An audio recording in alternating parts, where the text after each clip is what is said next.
ٹھیک ہے نا, سمجھے.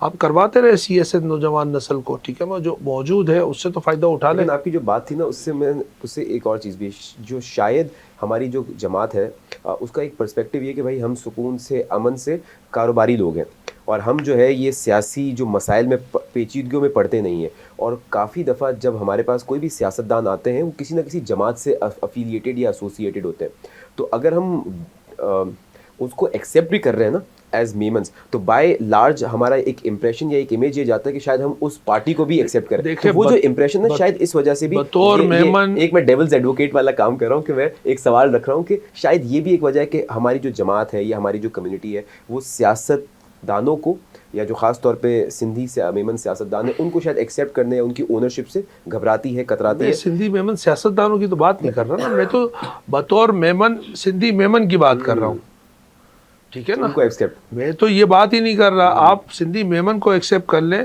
وہ سیاستدان بھی ہو سکتا ہے, وہ بیوروکریٹ بھی ہو سکتا ہے, وہ اپنا جو ہے نا انڈسٹریلسٹ بھی ہو سکتا ہے, ٹھیک ہے نا, سب ہو سکتا ہے. صحیح. DG سابق DG بشیر میمن, ٹھیک ہے نا, سندھی میمن, ٹھیک ہے نا, وہ کشمیر کا IG رہ چکا ہے, آزاد کشمیر کا IG رہ چکا ہے, ٹھیک ہے. تو آپ کیا کام نہیں لے سکتے تھے ان سے, محرومی اگر ہم اپنی کمیونٹی کے طور پہ آپ کیا کام نہیں لے سکتے. آج آپ کا جو IG سندھ جو ہے غلام نبی میمن, آپ کیا کام نہیں لے سکتے. چاہے تو صحیح بات تو کرے, سوچے تو صحیح اس چیز پر. اور جہاں تک تعلق ہے, دیکھیں سیاست جو ہے شجر ممنوعہ نہیں ہے. آپ امن پسند کی بات کرتے ہیں, ٹھیک ہے نا, مجھے بتائیں, میں آج کی بات نہیں کر رہا, جب یہ خطہ زمین جب مارز وجود میں آئی, ہمیشہ طاقت نے رول کیا ہے, کبھی جو ہے امن نے رول نہیں کیا ہے. حابیل اور قابل میں بھی جو طاقتور تھا نا اسی نے قتل کیا تھا, ٹھیک ہے نا. کبھی بھی جو ہے یہ آپ کی اپنا جو ہے نا, کبھی بھی امن نے رول نہیں کیا ہے, رول ہمیشہ طاقتور نے کیا ہے. اور ہمیشہ جس نے امن کی بات کی ہے وہ محکوم ہی رہا ہے, مظلوم پستہ ہے, ٹھیک ہے نا, سمجھے, وہ محکوم ہی رہا ہے.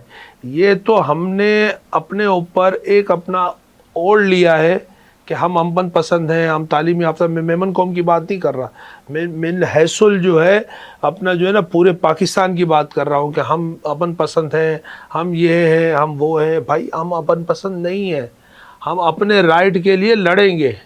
کیا خوبصورت سوچ ہے, کیا خوبصورت بات ہے. ہم اپنے رائٹ کے لیے جنگ کریں گے, ٹھیک ہے نا, سمجھے. کونڈیلیزا رائس جو صدر بش کی اپنا جو ہے نا وہ تھیں, اپنا جو وزیر خارجہ تھیں, ٹھیک ہے نا, اس نے کیا کہا تھا, ہمیں جہاں بھی خطرہ محسوس ہوا تو ہم انتظار نہیں کریں گے, ہم ریٹیلیٹ کریں گے, ہم اس پہ پہلے حملہ کریں گے, ٹھیک ہے نا. ہاں, تو یہ کبھی بھی جو ہے نہیں ہوا ہے, ٹھیک ہے نا, کہ کبھی جو ہے امن پسند نے جو ہے نا وہ کیا ہو, اپنا رول کیا ہو. رول ہمیشہ جو ہے اپنا جو ہے نا اسی نے کیا ہے جو طاقتور ہے. یہ حماس اسرائیل جنگ کے اندر آپ دیکھ لیں کیا ہوا.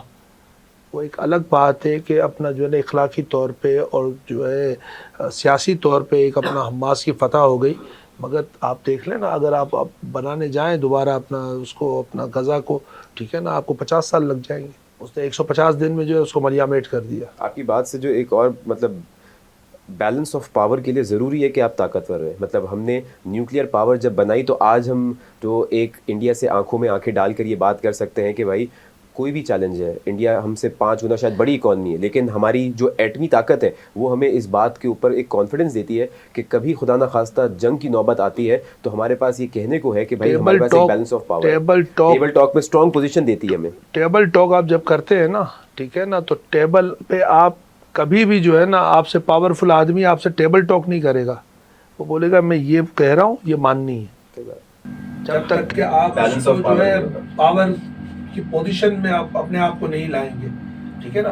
اب تو دنیا جو ہے پاکستان کے بارے میں ڈسکس ہی کہاں کرتی ہے نا. ایک تو وقت ہوتا تھا نا, اگر اپنا صدر جو ہے امریکہ کا اس کو جانا ہے انڈیا, تو وہ اگر وہاں 8 دن کے لیے جا رہا ہے تو بولتا ہے یار پاکستان میں 2 دن ہم نے ٹھہرنا پڑے گا اس کو بیلنس کرنے کے لیے. اب تو دنیا آپ کو جو ہے وہی نہیں کرتی, کنسیڈر ہی نہیں کرتی, کسی خاطر میں نہیں. آپ ہیں ہی کہاں. بے شک. اور ہم حالانکہ جیو اسٹریٹجی دنیا کے بے تحاشا عظیم خطے میں موجود, اور یہی وہ سوچ اور سمجھ ہے, ٹھیک ہے نا, جس نے جو ہے ایک ایسی جماعت میں مجھے جانے پہ مجبور کیا, ٹھیک ہے نا, جس کے اندر جو ہے سیاسی طور پہ شریف لوگ ہیں. زبردست. ویسے بھائی میں جو ہے آپ سے یہ بھی گزارش کروں گا کہ آگے کے کیا پلانس ہیں, کیا ویژن ہے؟ سب سے پہلی بات تو یہ کہ عوام پاکستان پارٹی جو ہے اس کی لانچنگ ہو چکی ہے, آلموسٹ جو ہے تقریباً 1 سال ہونے کو آیا. تقریباً 1.5 مہینے پہلے جو ہے الیکشن کمیشن آف پاکستان نے ہمیں جو ہے ریکگنائز کیا بطور پارٹی.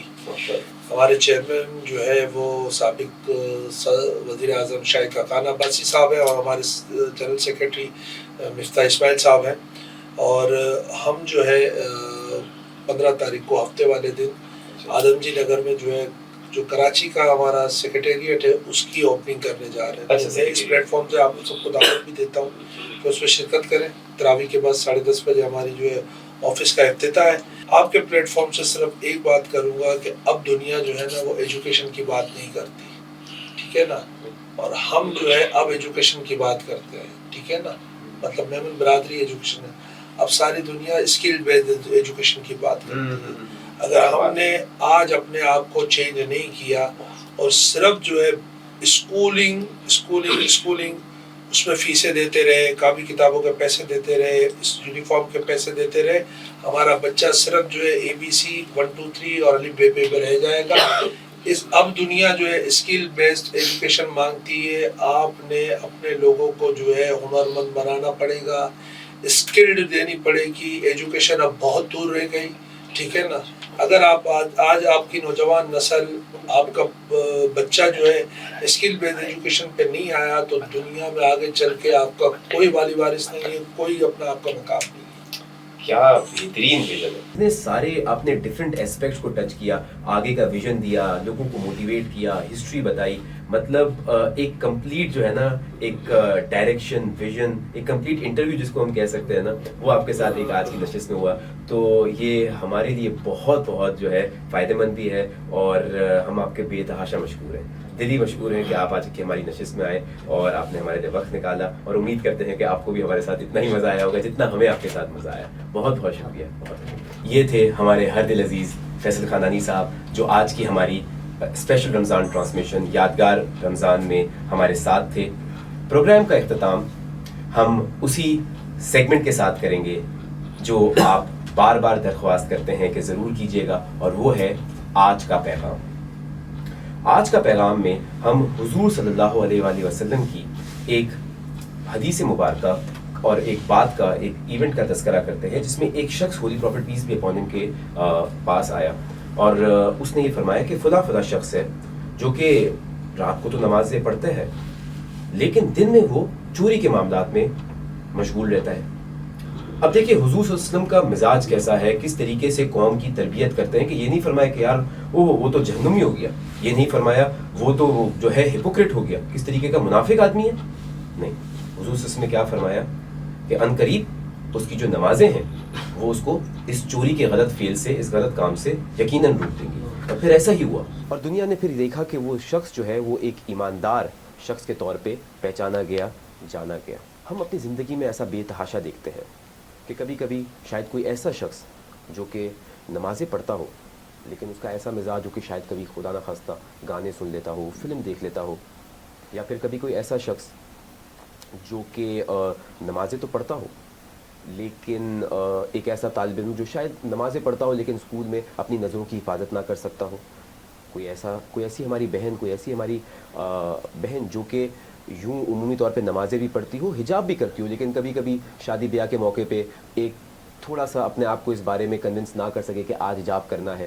تو ہماری سوسائٹی اتنی اسٹیریوٹیپیکل ہو جاتی ہے, اتنی ججمنٹل ہو جاتی ہے کہ فوراً سے فتویٰ دینا سٹارٹ کر دیتی ہے. کیا فائدہ ایسی نمازوں کا, ہاں ویسے تو اتنا آپ کے پاس اسلامی بن رہے ہوتے ہیں, اب دیکھو کیا عمل کر رہے ہیں. تو ایسے معاملے پہ ہمیں ضرورت اس چیز کی ہے کہ ہم سنت نبوی کو اور حضور صلی اللہ علیہ وسلم کی ذات کا جو بغیر مطالعہ ہے اس کو اپنی زندگی کا ایک اہم پہلو بنائیں, جس میں ہمیں لوگوں کی ہدایت کے لیے دعا کے لیے کہا گیا, لوگوں کو اس چیز کے لیے سپیس دینے کے لیے کہا گیا کہ ہمیں فیصلے نہیں کرنے, فیصلے دینے والی ذات اللہ تعالیٰ کی ہے, ہمیں لوگوں کی ہدایت کے اوپر کام کرنا ہے. اور جس طریقے سے ارشاد ہے کہ نماز قائم کرو, بے شک وہ تمہیں بے حیائی کے اور برائی کے کاموں سے روکتی ہے. تو نماز کو ضرور تھامے رکھیں, کیونکہ کیا پتہ اللہ تعالیٰ کے حضور جو ہمارا سجدہ ہے یا کسی بھی انسان کا جو سجدہ ہے وہ اس کا دل ہدایت کی طرف پھیرنے کا باعث بن جائے.